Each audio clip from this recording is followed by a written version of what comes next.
Hello दोस्तों, आज देखेंगे 12th क्लास फिजिक्स में वेव ऑप्टिक्स प्रकाश तरंग प्रकाशी के बारे में पढ़ेंगे अपन। ठीक है दोस्तों, तो देखिए तरंग प्रकाशी होता क्या है इसके बारे में जानेंगे आप। तरंग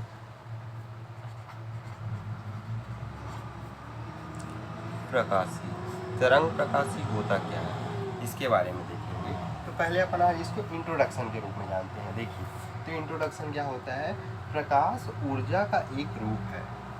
प्रकाश क्या है जी? जैसे कि देखिए, अपना ये सन रहता है, तो इसमें क्या रहता है? ऐसे प्रकाश निकलते हैं इस प्रकार से।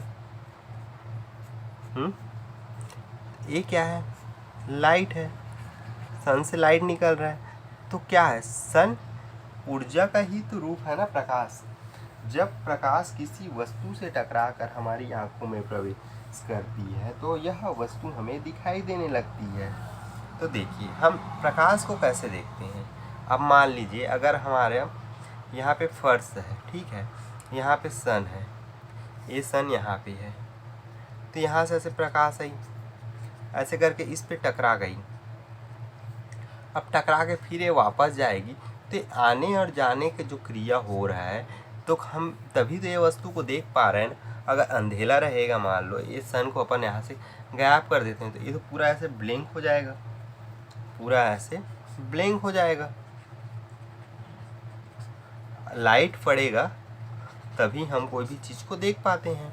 तो अपन लाइट से ही तो देख पाते हैं ना, प्रकाश आ रहा है कि जा रहा है। कोई भी चीज़ को देखने के लिए क्या चाहिए? हमें प्रकाश चाहिए। ठीक है, तो इसके संबंध में कुछ घटनाएं निम्न अनुसार है। प्रकाश का सीधे रेखे में गमन करना पहला है। देखिए, पहला, प्रकाश का सीधी रेखा में गमन करना। अब अपन कैसे पता पाएंगे कि ये सीधी रेखा में ही गमन कर रही है? तो देखो, जैसे कि ये सन है और इसमें अगर एक मून है, तो मून क्या करती है? कभी कभी देखे होंगे आपने चंद्र ग्रहण होता है, ठीक है, चंद्र ग्रहण होता है, सूर्य ग्रहण होता है।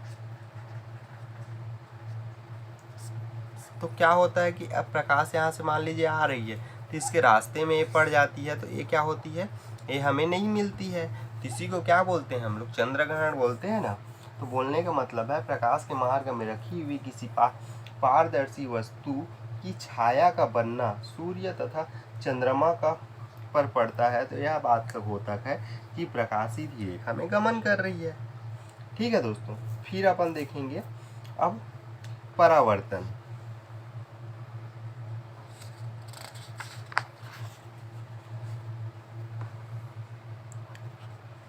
परावर्तन परावर्तन क्या होता है? इंग्लिश में क्या बोलते हैं इसको? रिफ्लेक्शन। रिफ्लेक्शन होता क्या है? जैसे कि मान लीजिए एक कोई भी एक सरफेस है, ठीक है। अब इस सरफेस से कोई भी प्रकाश ऐसे आएगी और इस प्रकाश से फिर यह चले जाएगी। यहाँ से ये आ रही है और यहाँ से जा रही है। तो ये जो घटना हो रही है और आने और जाने का, इसी को बोलते हैं परावर्तन। ठीक है, तो अगर इसको अपन परिभाषा के रूप में लिखें तो क्या लिखेंगे? जब प्रकाश किसी चमकदार पृष्ठ से टकराता है तो कुछ नियमों का पालन करते हुए उसी माध्यम से वापस लौट जाता है। इस घटना को प्रकाश का परावर्तन कहते हैं। ठीक है दोस्तों, तो परिभाषा मैं लिख दूं क्या जी इसका? देखिए, जब प्रकाश किसी चमकदार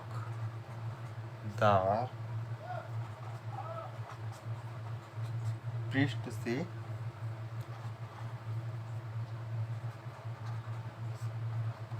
टकराता है तो कुछ नियमों का पालन करते हुए, नियमों का पालन करते हुए उसी माध्यम में वापस लौट जाती है, उसी माध्यम में वापस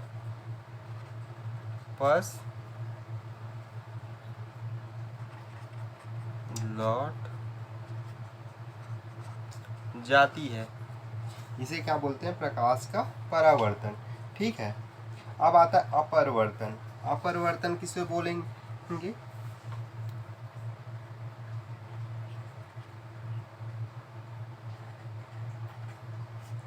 अपरवर्तन, अपरवर्तन को हिंदी इंग्लिश में बोलते हैं रिफ्रैक्शन, इसको रिफ्लेक्शन, इसको रिफ्रैक्शन। तो रिफ्रैक्शन किसे बोलते हैं जी? देखिए, जब प्रकाश एक माध्यम से चलकर दूसरे माध्यम में प्रवेश करती है तो इसके मार्ग में वह विचलित हो जाती है। अब मान लीजिए ये प्रकाश है, यहाँ से आ रही है, अब इस मार्ग से आ रही है, अब फिर यह दूसरे माध्यम में ऐसे प्रवेश करेगी या तो इस मार्ग में जाएगी, तो यह अपने मार्ग से कुछ प्रकार से विचलित हो जाती है, इसे बोलते हैं अपरवर्तन। ठीक है, इसकी परिभाषा कैसे लिखेंगे जी? जब प्रकाश एक माध्यम से चलकर दूसरे माध्यम में प्रवेश करता है तो वह अपने मार्ग से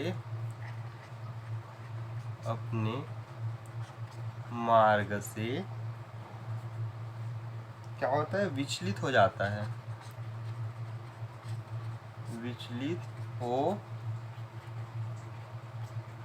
जाता है। इस घटना को प्रकाश का अपरवर्तन कहते हैं। इस घटना को प्रकाश का परिवर्तन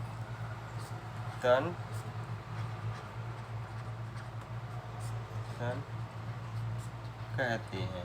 ठीक है जी। अब आता है इसके बाद वर्ण विक्षेपण।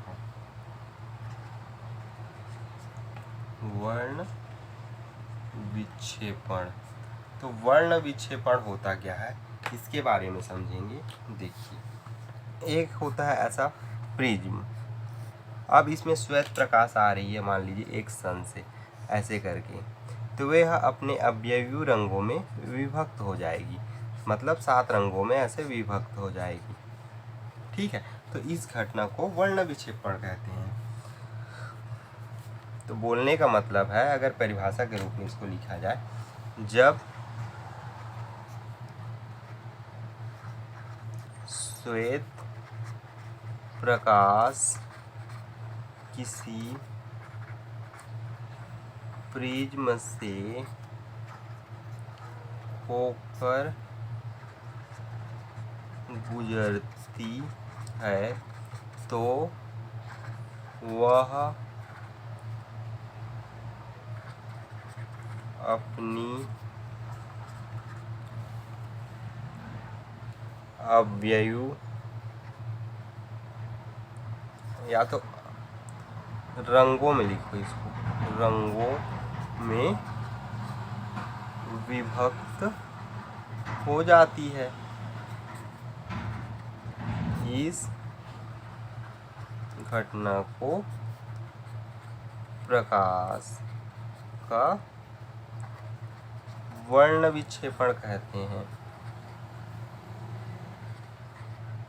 विक्षेपण कहते हैं। ठीक है दोस्तों, और आगे देखेंगे अपन अब व्यक्तीकरण। व्यक्तीकरण होता क्या है इसके बारे में समझेंगे।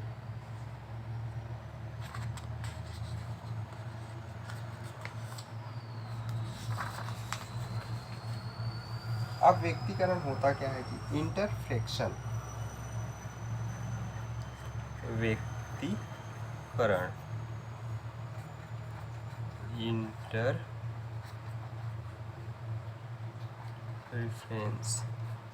रेफरेंस। अब देखिए, दो समान आवृत्ति की अगर प्रकाश एक साथ ऐसे मिल जाएगी तो क्या होगी, इसकी चाल बढ़ जाएगी। तो इसी घटना को बोलते हैं प्रकाश का व्यक्तीकरण। परिभाषा के रूप में बोलेंगे, जब समान आवृत्ति की दो प्रकाश तरंगे किसी माध्यम से एक ही दिशा में चलती है, ठीक है, तो प्रकाश की तीव्रता में परिवर्तन हो जाता है। इस घटना को प्रकाश का व्यक्तीकरण कहते हैं, ठीक है। तो लिखिए इसमें, जब समान आवृत्ति के प्रकाश तरंगे किसी माध्यम से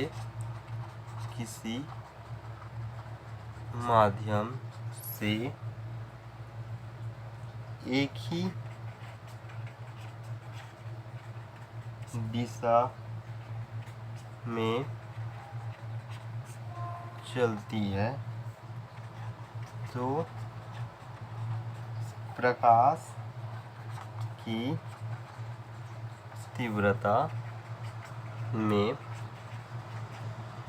परिवर्तन हो जाता है। इस घटना को प्रकाश का व्यक्तीकरण कहते हैं। फिर अगला आता है ध्रुवण। अब ध्रुवण किसे कहते हैं जी, ध्रुवण, ठीक है, पोलराइजेशन बोलते हैं इंग्लिश में। तो देखिए, प्रकाश तरंगे के द्वारा प्रकाश संचरण की दिशा के लंबवत चारों ओर सममित की कमी को प्रदर्शित करना प्रकाश का ध्रुवण कहलाता है। प्रकाश तरंग के द्वारा प्रकाश संचरण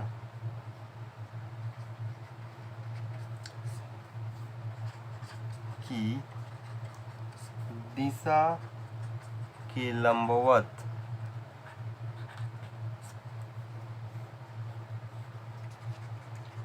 चारों ओर सममिति की कमी को प्रदर्शित करना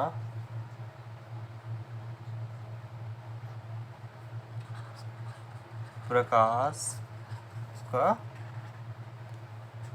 ध्रुवण कहलाता है, ठीक है। तो ठीक है दोस्तों, आज के लिए इतना ही दोस्तों। फिर मिलते हैं हमारे नए क्लास में जिसमें कुछ नया देखेंगे दोस्तों। अगर आप चैनल पे नए हैं तो चैनल को सब्सक्राइब कर सकते हैं और वीडियो को लाइक कर सकते हैं दोस्तों।